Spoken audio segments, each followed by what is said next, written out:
There is a reason you understand English but freeze when you speak. It has nothing to do with your intelligence, your age, or your memory. And once you see it, your entire English journey changes. Have you ever noticed something painful? You can understand English. You can recognize the words. You can follow videos. You can even explain grammar in your head. But when it's time to speak, your mind goes empty. Your mouth feels heavy. Your voice disappears. And in that silence, a dangerous thought appears. Maybe something is wrong with me. Not with English, with me. This video is not here to entertain you. It's not here to teach you 5 tips and leave you exactly where you are. This video is here to confront something most English learners are secretly suffering from: the quiet belief that they are broken. Welcome to Glaze English. And if you are learning English alone, without a teacher, without a class, without someone pushing you every day, this message is for you. Because maybe you've tried. You downloaded the apps. You saved the videos. You joined groups. You promised yourself, this time I will be serious. But still, when a real moment comes, a real conversation, a real chance to speak, your chest tightens, your heart beats faster, your mind goes blank, and suddenly you feel small. Not because you don't know English, but because you can't use it. And the most painful part is not that you're not fluent yet. The most painful part is watching other people speak and slowly starting to believe a lie about yourself. They are different. They are smarter. They have talent. They started young. They are lucky. And I am not. Listen to me carefully. You are not broken. Your brain is not weak. Your memory is not bad. Your age is not the problem. Your accent is not the problem. Your country is not the problem. The problem is not who you are. The problem is how you were taught to approach English. You were taught to collect English like information, words, rules, videos, notes. But no one taught you how to build English like a skill. No one taught you how to train your mouth, how to train your voice, how to train your reactions, how to train your confidence. So English stayed in your head. And what lives only in the head cannot save you in real life. Fluency is not knowledge. Fluency is behavior. It is the ability to move, to respond, to express, to continue, even when you are not perfect. And behavior is not created by watching. It is created by daily action, daily identity, and a daily system. This video is not going to give you more information. It is going to challenge the way you see yourself. Because you don't become fluent the day you learn enough words. You become fluent the day you stop seeing yourself as a silent learner and start seeing yourself as a speaker in training. In this video, I'm going to show you how people who learn alone can still build real English. Not classroom English, not test English, but living English. The kind you use when you're tired, when you're nervous, when you don't have time to think. The kind that belongs to you. This is not a shortcut. This is not motivation without direction. This is a system. A way to turn English into something physical, something daily, something automatic. And if you stay with me until the end, you will not just understand what to do. You will feel different about yourself. You will stop asking, "What app should I download next?" and start asking, "Who am I becoming through what I do every day?" If this kind of content speaks to you, support Glaze English by subscribing to the channel. It helps us continue creating deep, honest videos like this for people who are walking this journey alone. Now, before we go any further, I want you to think about this and answer honestly. Which one feels closer to you right now? A. I know a lot of English, but I don't feel like a real speaker. B. I don't know everything, but I'm ready to become someone who speaks. Comment A or B below. Your answer is not for me, it's for you. If the first part was about realizing that you are not broken, this part is about something even more important. It is about deciding who you are going to be from today. Because fluency does not begin the day your English becomes good. It begins the day your self-image changes. Most people never build a real relationship with English because, deep inside, they still see themselves as learners. And a learner is someone who watches, who waits, who prepares, who studies for a future moment. But a speaker is someone who uses. A speaker does not wait to be ready. A speaker does not wait to feel confident. A speaker speaks, and confidence grows because of that action. So the foundation of everything you are about to build is this identity shift. You are not a learner anymore. You are a speaker in training. This is not a positive sentence. It is a behavioral decision. Because the moment you call yourself a speaker, you give your mouth permission to move.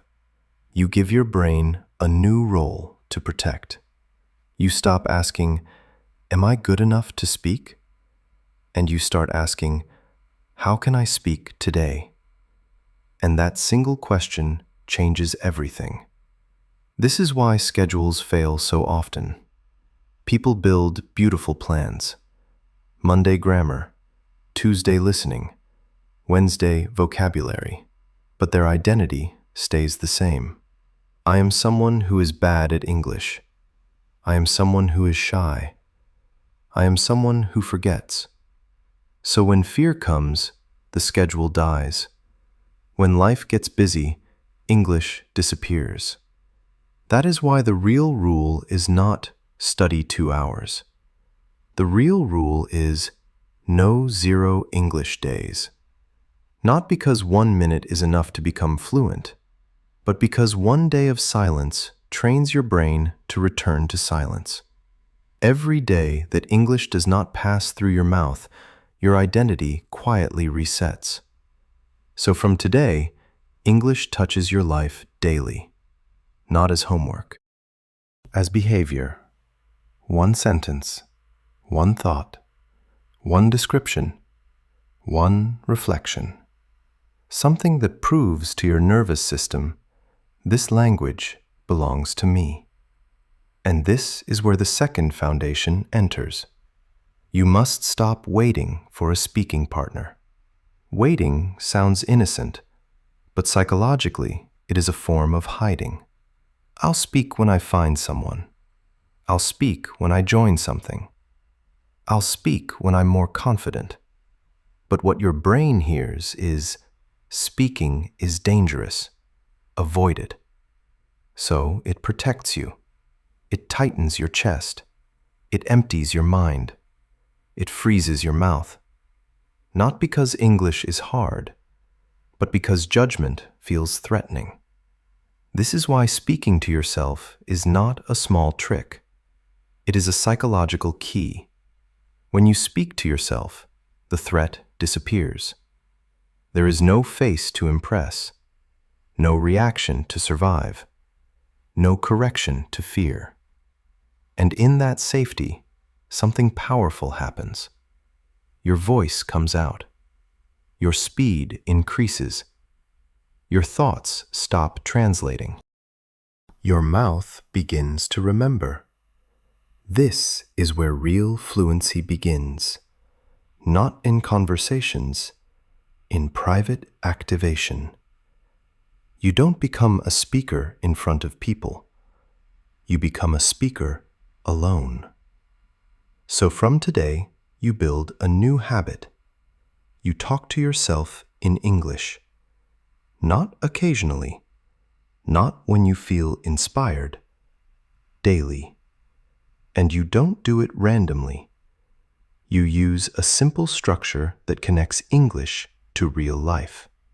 When you are doing something, you describe it. I'm opening the window. I'm making coffee. I'm sitting down. This trains action language.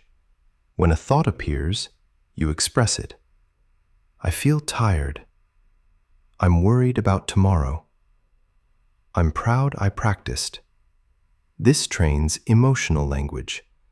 When you look around, you narrate. There is a car outside. The light is soft. The room is quiet. This trains observation language. And when you move forward, you plan. Now I will study. After that, I'll rest. Tonight, I'll speak again. This trains future language. What you are really doing is teaching your brain something new. You are teaching it that English is not something you open on a screen. It is something you live inside. And every evening, you take one small step deeper. You stand in front of a mirror, not to practice pronunciation, to meet yourself. You look into your own eyes and speak. How was your day? What did you do? What did you feel? What did you learn? What are you proud of? At first, it may feel strange, not because it is wrong, but because you are not used to hearing your own voice lead. But very soon, something shifts. Your voice becomes familiar. Your fear becomes quieter. Your English becomes personal. This is no longer study. This is self-construction. You are not filling your mind. You are building a speaker. And everything that comes next will stand on this foundation. Once your identity has shifted and your voice has started to activate, the next question becomes simple and serious at the same time. How does fluency actually get built inside the body? Because fluency is not a feeling. It is not motivation. It is not even understanding. Fluency is a physical state. It is what happens when your mouth no longer needs permission from your mind. Most English learners never reach this point because they are trained to chase newness. New words, new videos, new methods, new notebooks. They feel progress when they collect. They feel smart when they recognize. They feel productive when they save. But fluency is not created by collecting. It is created by staying. Staying with one sound, one sentence, one structure, long enough for the nervous system to change. Think about anything you can do well without thinking. Walking, typing, driving, brushing your teeth. You don't remember how to do these things. Your body knows. That is what fluency is. Not stored information, but trained response. And the only way response is trained is through repetition. Not light repetition, not I saw it once, not I understand it. Deep repetition, the kind that reshapes pathways, the kind that moves language from memory into muscle.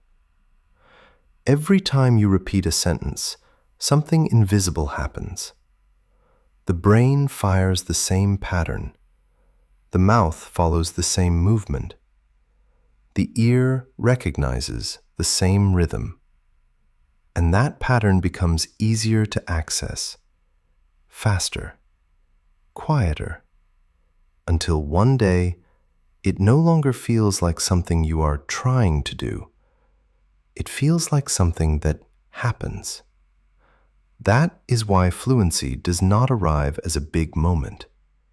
It arrives as silence in the mind, the silence of not needing to search. This is why learning many sentences once feels exciting, but leaves you empty, and why repeating one sentence many times feels boring, but changes you. So you build fluency the way every physical skill is built. You choose small. You choose real. You choose one short sentence that people actually use. Not grammar examples, not textbook lines. Real English. Something that could come out of your mouth in life. I'm not sure about that. Let me think for a second. That makes sense. I don't know what to say.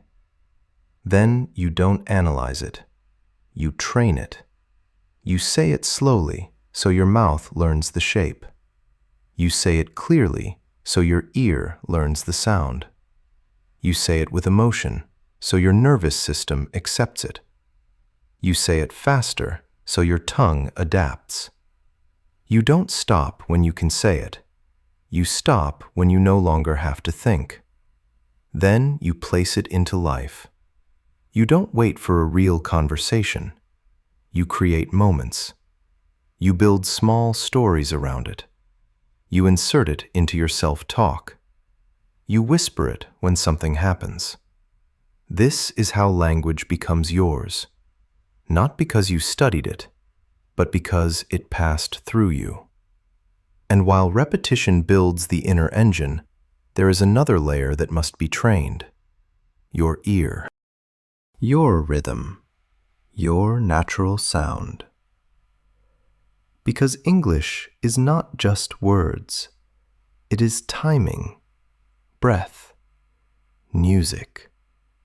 This is why people can know English for years and still sound blocked. Their mouth never learned how English actually moves.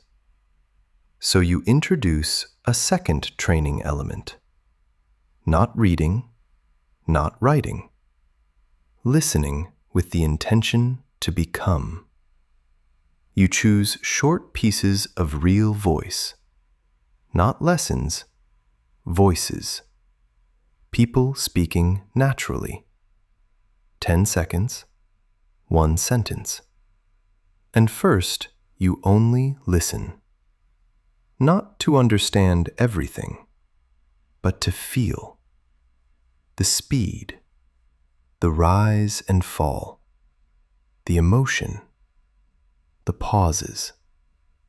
You let English pass through your nervous system the way music does. Then you copy. Not like a student, like an actor. You don't repeat the words. You recreate the moment, the energy, the breath, the attitude. You allow your mouth to exaggerate, to move, to stretch into new shapes. This is not imitation. This is neurological borrowing. You are letting your body experience how English lives in another human. Then comes the most important step. You stop the sound. And you speak, not reading, not listening, producing. This is where fluency is born, because now the sentence must rise from inside you. And when it feels difficult, that difficulty is not a problem. It is proof. Proof that new pathways are being built. You do this not once, but daily, in small doses. Morning, afternoon, evening. You don't flood the system, you condition it. And sometimes you record, not to criticize, but to compare, to hear change that your emotions may hide, to witness progress that your doubts may deny. This is not language learning. This is voice training. You are not filling your mind. You are shaping a reflex. And reflex is what speaks when fear appears. Reflex is what speaks when time is short. Reflex is what speaks when you are tired. Over time, something subtle happens. You stop building sentences. They start arriving. You stop preparing to speak. You start responding.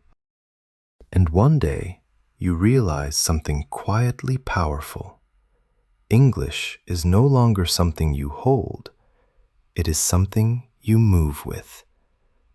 And that is the moment when fluency stops being a dream and starts becoming a physical reality. And yet, even with a trained system, even with daily repetition and voice work, there is one invisible wall that stops more learners than any lack of vocabulary ever could. Fear. Not fear of English, fear of being seen. Most people don't stay silent because they don't know what to say. They stay silent because they are afraid of how they will sound, afraid of mistakes, afraid of pauses, afraid of accents, afraid of being judged. So they wait. They wait until their grammar is better. They wait until their pronunciation improves. They wait until they feel confident. But confidence never comes before action. It comes after. And the longer you wait, the heavier silence becomes. Silence stops being a moment. It becomes a habit. And habits become identities.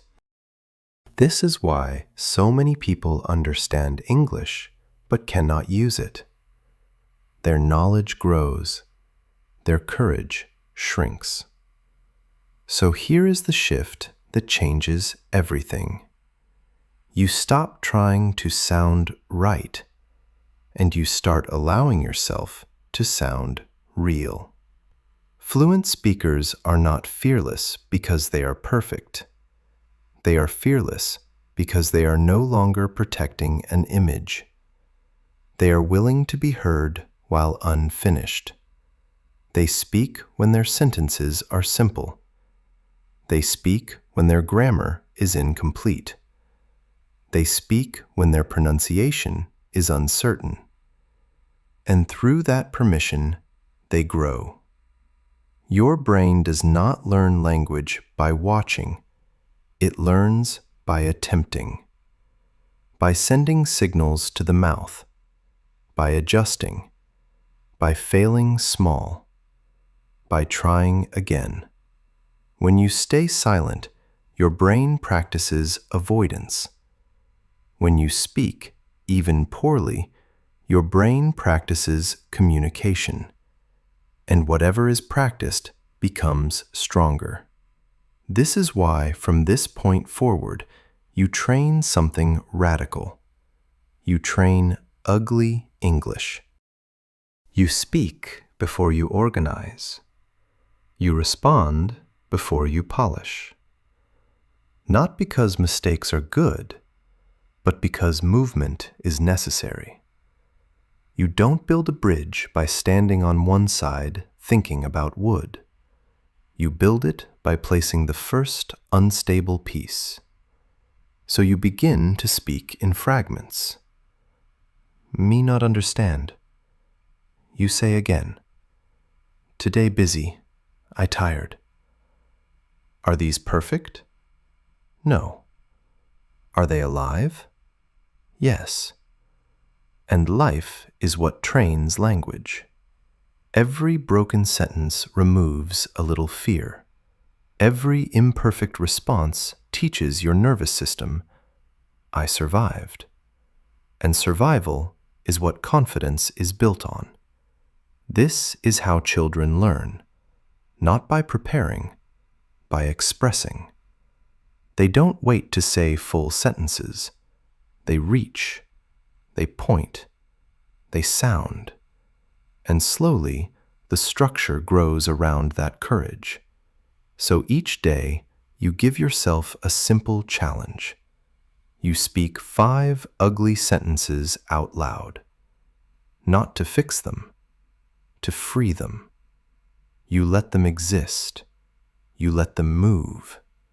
Then, if you want, you say them again, a little clearer. But the victory is not correctness. The victory is voice. Because once your voice is present, everything else can be trained. But without your voice, nothing can. You do not become fluent by sounding good. You become fluent by no longer being controlled by sounding bad. And when that control breaks, something powerful happens. Your English stops hiding and begins to live. And that is the doorway every real speaker has walked through.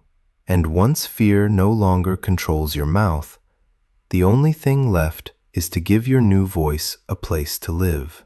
Because growth does not happen in big emotional moments. It happens in small daily rituals. That is why the final step is not another technique.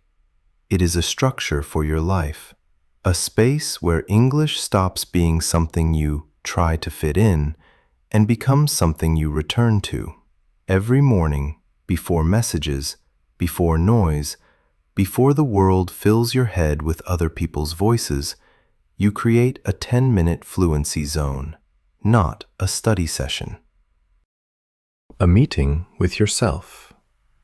This is where your English stops belonging to YouTube, apps, or teachers, and starts belonging to you. In this space, you do 4 simple things. First, you speak out loud, not to practice grammar, but to wake up your voice. You talk about how you feel, what kind of day you're stepping into, what you're carrying inside. You let English touch your real life before it touches information. Then, you borrow a real voice, one short line, one human sentence. You listen. You copy. You let your mouth follow a rhythm that already knows how to move. Not to become that person, to remind your body what natural speech feels like. Then, you write something small. Not an essay, a few honest lines. What you plan to do, what you learned yesterday, what you're proud of. You teach your thoughts to pass through English instead of around it. And finally, you anchor. You say one strong sentence out loud, something that reminds your nervous system who you are becoming. You don't rush this. You breathe, you stand, you let your voice hear itself. Because repetition does not only train language, it trains identity. Over time, this space becomes powerful, not because it is long, but because it is yours. It becomes the place where your voice grows before the world can silence it. And then comes the last layer, the one almost everyone ignores: your mouth. Fluency does not live in books. It lives in muscles, in lips, in tongue, in breath. If those muscles are weak, English sounds weak. If they are tense, English feels blocked. So each day, you train them. You stretch your face. You loosen your jaw. You wake up your tongue. You practice the sounds that once felt uncomfortable. Not to sound perfect, to feel free. You take short, useful sentences and you move them through different speeds. Slow enough to feel control. Natural enough to feel flow. Fast enough to feel power. And then you give them emotion. Not because English needs drama, but because emotion turns sound into communication. This training is not academic. It is physical. It is the gym for your voice. And like every gym, change comes quietly. Until one day you realize something. You are not preparing to speak anymore. You are speaking. You are not searching for words. They are arriving. You are not hoping English will stay. It is already part of you. This is the real finish line. Not when your English becomes perfect, but when you stop seeing English as something outside yourself and start experiencing it as one of the ways you move through the world. At that point, you don't need someone to teach you because you have learned how to train. You are not following a method. You are living a system. You are no longer a learner waiting for fluency. You are a speaker building it. And that is what changes everything. If this journey spoke to you, support the channel and stay with us. And in the comments, write this promise to yourself. I will train my mouth every single day. Not for English, for the person you are becoming. There is a quiet moment that happens to every person who truly changes.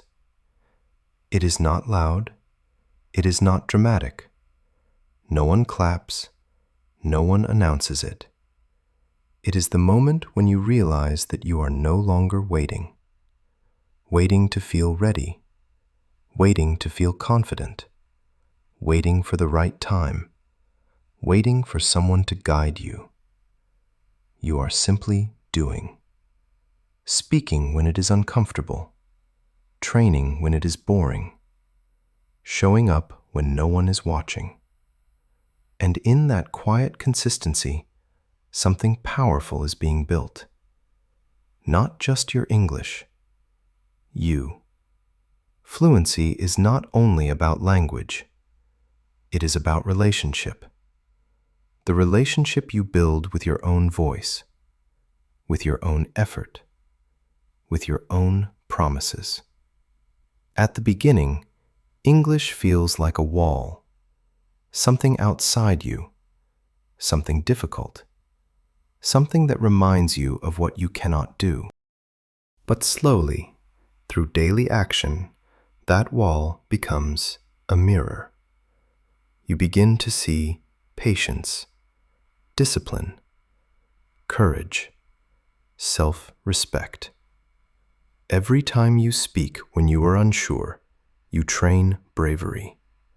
Every time you repeat when you are bored, you train discipline. Every time you return after a bad day, you train self-trust. And self-trust changes more than English. It changes how you face problems, how you face fear, how you face yourself. Because the deepest lesson in this journey is not how to pronounce better or speak faster. The deepest lesson is this: you become what you practice, not what you think about, not what you plan, not what you watch, what you practice. If you practice silence, you become silent. If you practice excuses, you become stuck. If you practice daily action, you become someone who moves. This is why the system you have heard is bigger than English. It is a model for growth. Small actions, clear structure, daily return, long patience. You can apply this to anything.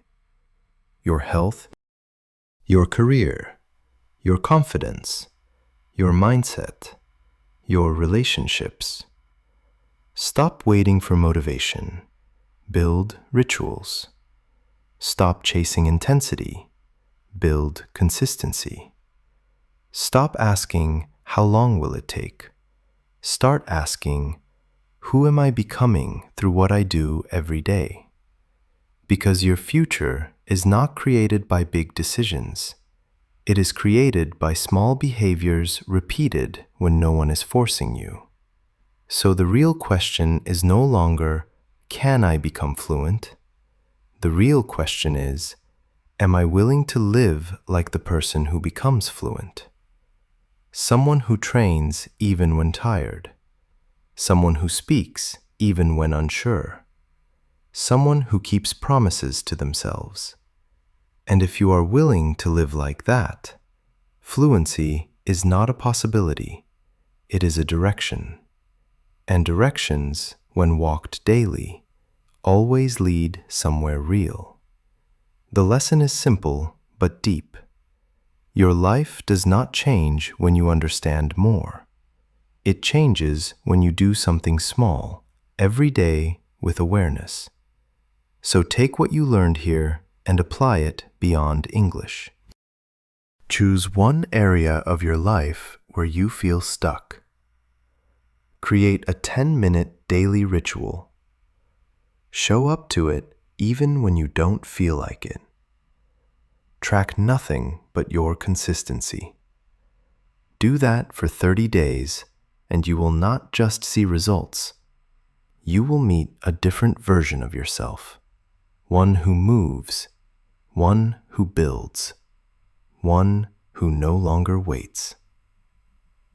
Before you go, here is a simple question I would love you to answer in the comments so everyone can read different perspectives. What is one small daily habit you believe could change your life if you truly stayed consistent with it? Please share your honest thought below so others can learn from you as well. And if this kind of deep, practical, life-building content speaks to you, kindly subscribe to the channel to support us and motivate us to continue creating even better videos for you. Your support truly helps this work grow.